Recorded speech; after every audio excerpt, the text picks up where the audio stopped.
దేవుని పరిశుద్ధ నామమునకు మహిమ కలుగునుగాక. యేసుక్రీస్తు వారి నామములో వందనములను తెలియజేస్తూ ఉన్నాను.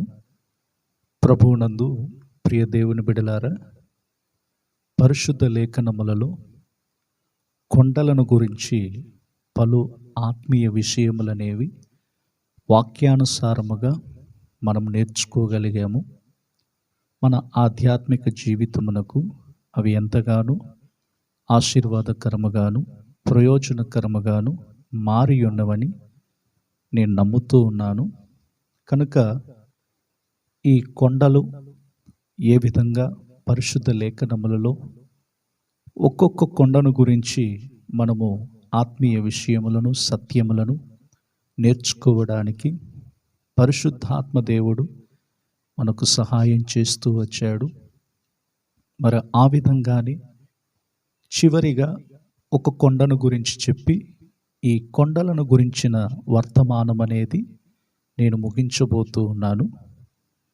ప్రియులారా, అపోస్తులుల కార్యములు 1వ అధ్యాయము 9 నుండి 12వ వచనం వరకు నేను చదువుతాను, మీరు గమనించండి. ఈ మాటలు చెప్పి వారు చూచుచుండగా ఆయన ఆరోహణమాయను. అప్పుడు వారి కన్నులకు కనబడకుండా ఒక మేఘము ఆయనను కొనిపోయెను. ఆయన వెళ్ళుచుండగా వారు ఆకాశం వైపు తీరి చూచుచుండిరి. ఇదిగో, తెల్లని వస్త్రములు ధరించుకొనిన 2 మనుషులు వారి యొద్ద నిలిచి, గలిలయ మనుషులారా, మీరెందుకు నిలిచి ఆకాశం వైపు చూచుచున్నారు? మీ యొద్ద నుండి పరలోకమునకు చేర్చుకునబడిన ఈ యేసు ఏ రీతిగా పరలోకమునకు వెళ్ళుట మీరు చూచితిరో ఆ రీతిగానే ఆయన తిరిగి వచ్చునని వారితో చెప్పిరి. అప్పుడు వారు ఒలివల వనమనబడిన కొండ నుండి యెరూషలేమునకు తిరిగి వెళ్ళిరి. ఆ కొండ యెరూషలేమునకు విశ్రాంతి దినమున నడవదగినంత సమీపమున ఉన్నది. ఈ ఒలివల కొండ మీద జరిగిన సంభవం అనేది అపోస్తులుల కార్యములు 1వ అధ్యాయములో మనము గమనించగలుగుతూ ఉన్నాం. యేసు ప్రభువారు ఆయన తన శిష్యులకు కొన్ని ఆదరణ మాటలు చెప్పి వారిని ధైర్యపరుస్తూ, మీరు నాకు యెరూషలేములోను యూదయ సమరయ దేశమంతటిలోను మీరు నాకు సాక్షులయ్యుందురని చెప్పి తద్వారా అనేక కార్యములను దేవుడు వారికి బయలుపరుచుచు ఆయన ఆరోహణమైనట్లుగా మనము గమనించుచూ ఉన్నాం. ఈ ఒలివల కొండ అనున్నది ప్రభువు రాకడ యొక్క వాగ్దానం అనేది ఇక్కడ మనం గమనిస్తూ ఉన్నాం. యేసుక్రీస్తు వారు ఏ రీతిగా ఎక్కి వెళ్ళాడో ఆ రీతిగానే ఆయన మరలా తిరిగి రాబోవచ్చు ఉన్నాడు. ఒలివల కొండలను గురించి మనము గమనించుచూ ఉన్నప్పుడు పాత నిబంధనలో ప్రవక్తలు కొన్ని చోట్ల ప్రవచించినట్లుగా మనం చూస్తూ ఉన్నాం. ఉదాహరణకు సమూయేలు 2వ గ్రంథము 15వ అధ్యాయము 30వ వచనములో దావీదు ఒలివ చెట్ల కొండ ఎక్కుచు ఏడ్చుచు తను తల కప్పుకొని పాదరక్షలు లేకుండా కాలి నడకన వెళ్ళినట్లుగా అక్కడ మనము గమనించుచూ ఉన్నాం. దావీదు భక్తుని యొక్క జీవితంలో ఒక సంభవము ఎదురైనప్పుడు అబ్షలోము ద్వారాగా ఎదురైన ఆ సంభవాన్ని బట్టి భక్తుడైన దావీదు ఒలివ చెట్లు కలిగి ఉన్న ఆ కొండకు ఎక్కుచు ఏడ్చుచు తల కప్పుకొని పాదరక్షలు లేకుండా కాలి నడకన వెళ్ళినట్లుగా ఇక్కడ చెప్పబడుతూ ఉన్నది. నా ప్రియ దేవుని బిడలారా, ఒక కొండ మనం ఎక్కాలంటే, ఒక ఉన్నత శిఖరమునకు మనము చేరుకోవాలంటే దాని యొక్క ప్రయాసం అనేది ఎంతో గొప్పదై ఉన్నది.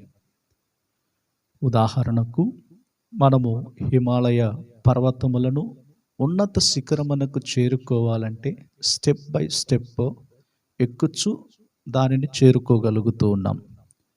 మరి ఆధ్యాత్మిక జీవితములో కూడా ఉన్నత శిఖరమునకు ఒక వ్యక్తి చేరుకోవాలన్న ఎడల తన అంతరంగ జీవితం అనేది ఏ విధంగా కొనసాగించాలో దేవుని వాక్యములో నుండి అనేక ఆత్మీయ విషయములనేవి గమనించాలి.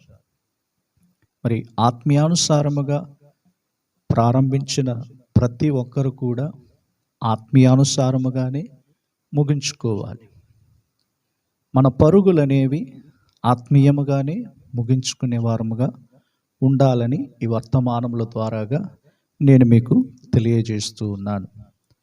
గలతీ పత్రికలో పౌలు భక్తుడు రాసినట్లుగాని మొదటిగా మీరు ఆత్మానుసారముగా ప్రారంభించి ఇప్పుడు శరీరానుసారముగా ముగించుకుందురా అని చెప్పినట్లుగా నేడు కూడా అనేక మంది క్రైస్తవుల జీవితాలలో కూడా ఈ కార్యములనేవి గమనించగలుగుతూ ఉన్నాం.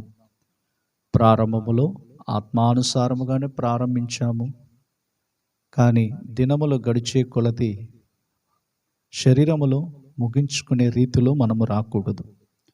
శరీర కార్యములను మనము విడిచిపెట్టి ఆత్మానుసారముగా ఉన్నత శిఖరములకు మనము చేరాలి.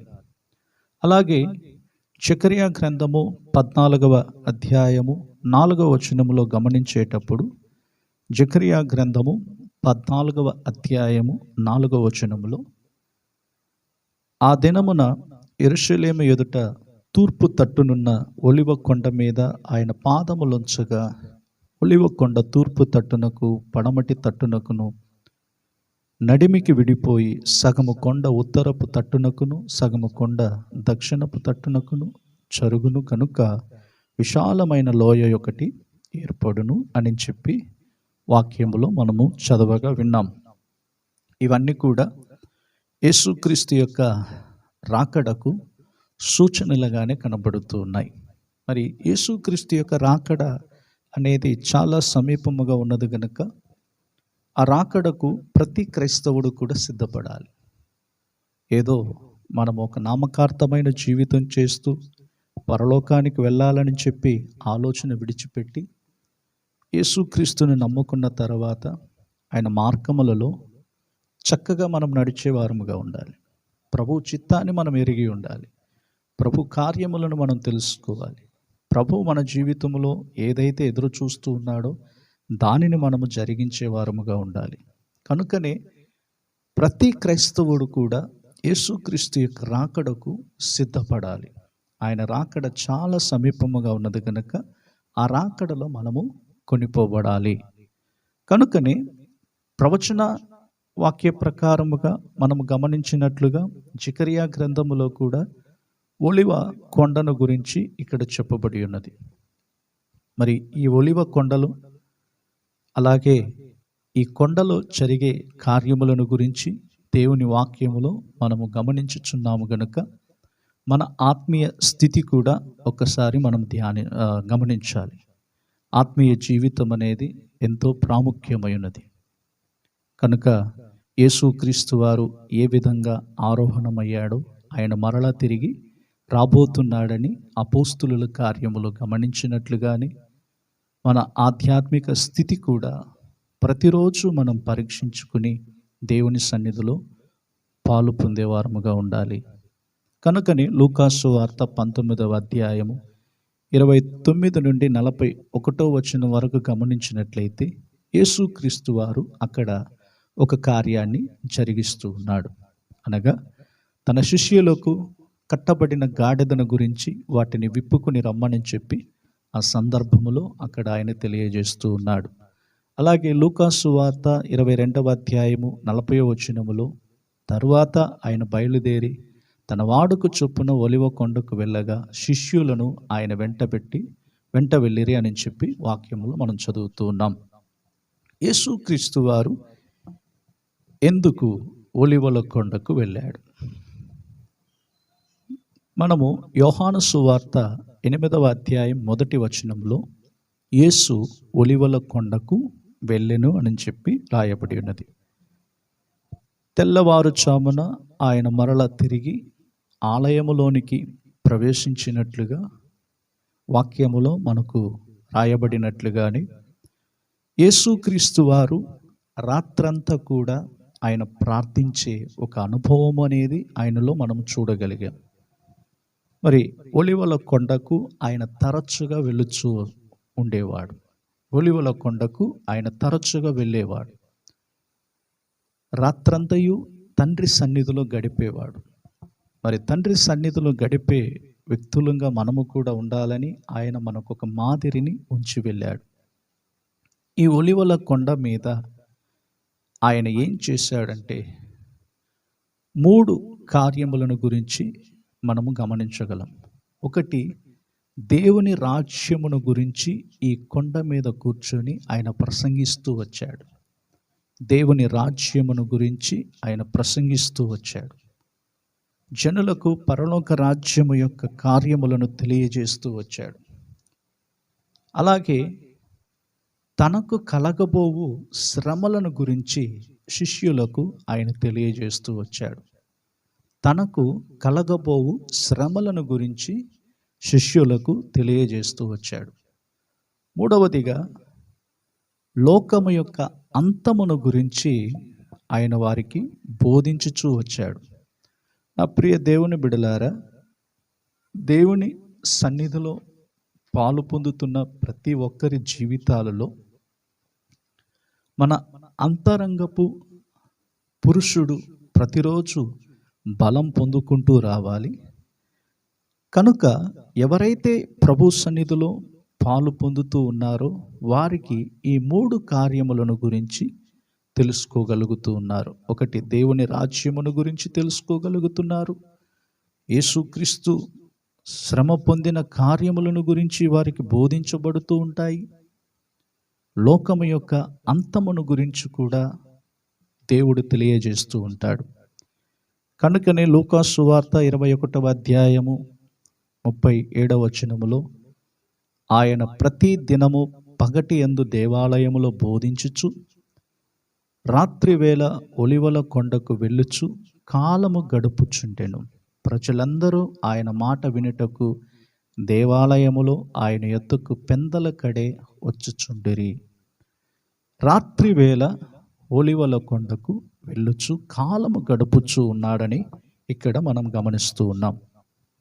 రాత్రి వేళ ఈ ఒలివల కొండకు వెళ్ళడానికి గల కారణం ఏమిటంటే ఆయన రాత్రంతయు ప్రార్థించే కృపను, అలాగే దేవుని చిత్తమును సంపూర్ణముగా తెలుసుకుని పగటి కాలములో గ్రామములలోను పట్టణములలోను అలాగే పలు స్థలాలకు వెళ్ళి ఆయన సువార్తను ప్రకటిస్తూ దేవుని రాజ్యమును ప్రకటిస్తూ జనులందరూ కూడా మారు మనసు పొందాలని చెప్పి దేవుని కార్యములను పట్టణములలోను గ్రామములలోను పల్లెటూరులలోను పలు విధాలుగా ఆయన అద్భుతాలు చేస్తూ తండ్రి ఆయన ఏదైతే యేసు ప్రభు వారికి తెలియజేశారో ఆ కార్యములను సంపూర్ణముగా ఆయన నెరవేరుస్తూ వచ్చాడు. నా ప్రియ దేవుని బిడలారా, రాత్రి వేళ ప్రభు సన్నిధిలో మనము కనిపెట్టడం అంటే అది గొప్ప ధన్యత అయి ఉన్నది. రాత్రి వేళ దేవుని సన్నిధిలో మనము కనిపెట్టి తండ్రి చిత్తమును తెలుసుకుని పగటి కాలమంతా కూడా దేవాలయములో ఆయన బోధించుచూ వచ్చాడు. ప్రతిరోజు ఇది నిత్యము జరిగిన కార్యము యేసు ప్రభువులో చూడగలుగుతూ ఉన్నాం. కనుకనే రాత్రి కాలములో ఆయన తండ్రి సన్నిధిలో ఏ విధంగా గడుపుతూ వచ్చాడో అలాగే పగలకాల సమయం అంతటిలో కూడా దేవుని కార్యములో బహుబలముగా చేయగలిగాడు. ఏ వ్యక్తి అయితే రాత్రికాల సమయంలో ప్రభు సన్నిధిలో మనము గడుపుతూ ఉన్నామో పగలకాల సమయం అంతటిలో కూడా దేవుని బలమైన కార్యములను ఇతరులకు మనము తెలియజేయగలము. కనుకనే ఈ విధంగా రాత్రికాల సమయంలో ఒలివల కొండలో ఆయన గడుపుచూ ఉన్నప్పుడు అపోస్తులుల కార్యములో నేను ముందుగా మీకు చదివి వినిపించినట్లుగానే అక్కడ ఆయన ఆరోహణమాయను అని చెప్పబడుతూ ఉన్నది. యేసుక్రీస్తు వారు ఆరోహణమయ్యాడు. ఆరోహణమైన యేసు ప్రభువు ఏ రీతిగా ఎక్కి వెళ్ళాడో ఆ రీతిగానే ఆయన మరలా తిరిగి రాబోచు ఉన్నాడు గనుక, ఆయన ఎందుకు మరలా తిరిగి రాబోతున్నాడంటే, మనము ఆయన యొద్ద ఉండునట్లుగా, మనలను తీసుకొని పోవునట్లుగా. యేసు ప్రభువారు చెప్పినట్లుగానే, నేను మిమ్ములను అనాథులుగా విడువను, నేను మరలా మీ యొద్దకు వచ్చి నేనుండు స్థలములో మిమ్ములను కూడా చేర్చుకున్నట్లుగా అని చెప్పి వాక్యములో మనం చదువుతున్నట్లుగానే మన ఆధ్యాత్మిక జీవితంలో ఒక్కసారి మనం ఆలోచన చేసి మనము కూడా ప్రభు సన్నిధిలో అధికముగా ప్రార్థనలో కనిపెడుతూ ఉన్నట్లయితే, ప్రార్థన జీవితం అనేది ఒక మనుషుణ్ణి రూపాంతరపరచగలుగుచూ ఉన్నది. కనుక నీవును నేనును దేవుని సన్నిధిలో అధికముగా ప్రార్థనలో కనిపెట్టినట్లయితే ఒక దినము వచ్చును, ఆ దినమందు మధ్యాకాశములో మన ప్రభువును కలుసుకునే వారముగా ఉండబోతున్నాం. యేసు ప్రభువు వారు ఏ విధముగా ఒలివల కొండ మీద ఆయన ఆరోహణమయ్యాడో, అలాగే మనము కూడా ఒక దినమందు ఆయనతో పాటు మధ్యాకాశములో కలుసుకుని కృపను ప్రతిరోజు మనం పొందుకొని ప్రభు ఎదుట మనము నిలబడే వారముగా ఉండాలని ఈ వర్తమానం ద్వారాగా నేను మీకు తెలియజేస్తూ ఉన్నాను. ప్రతి ఒక్కరి యొక్క ప్రార్థనా జీవితం అనేది నూతనపరుచుకుని ప్రభు సన్నిధిలో కనిపెడుతూ మనము కూడా ఒక దినమందు యేసు మధ్యాకాశములో కలుసుకోవడానికి మనందరికీ పరిశుద్ధాత్మ దేవుడు సహాయం చేయనుగాక. ప్రేమ కలిగిన మా తండ్రి, మీకు స్తోత్రాలు చెల్లిస్తూ ఉన్నాము. ఇదిగో ప్రభువా, కొండలను గురించి ఇంతవరకు మీరు మాకు బోధించిన ఆత్మీయ విషయములన్నిటి కొరకై స్తోత్రాలు. మేమందరము కూడా ప్రభువా ఉన్నత శిఖరములకు చేరుకోవడానికి కృపనివ్వండి. ఒలివల కొండలో మీరు ఏ విధముగా ఆరోహణమయ్యారో ఆ విధంగానే తిరిగి రాబోతున్నారని వాక్యం మాకు సెలవిచ్చినట్లుగానే మేము కూడా ప్రభువా మా ప్రార్థనా జీవితాన్ని నూతనపరుచుకొని మిమ్మలను మధ్యాకాశములో ఎదుర్కొనే కృపను మా అందరికీ దయచేయండి. వర్తమానం వింటున్న ప్రతి ఒక్కరిలో కూడా ప్రార్థనా జీవితాన్ని నూతనపరచమని ప్రార్థిస్తూ ఉన్నాం. ప్రతి వ్యక్తిని మీరు బలపరచండి. రాత్రికాల సమయంలో మీ సన్నిధిలో ప్రార్థించి పగటి కాల సమయంలో మీ బలమైన కార్యములను తెలియచేయుటకు కావలసిన శక్తిని మా అందరికీ దయచేయము. సమస్తమును మీకు అప్పగిస్తూ యేసు నామములో ప్రార్థిస్తున్నాము తండ్రి. ఆమేన్. Praise the lord.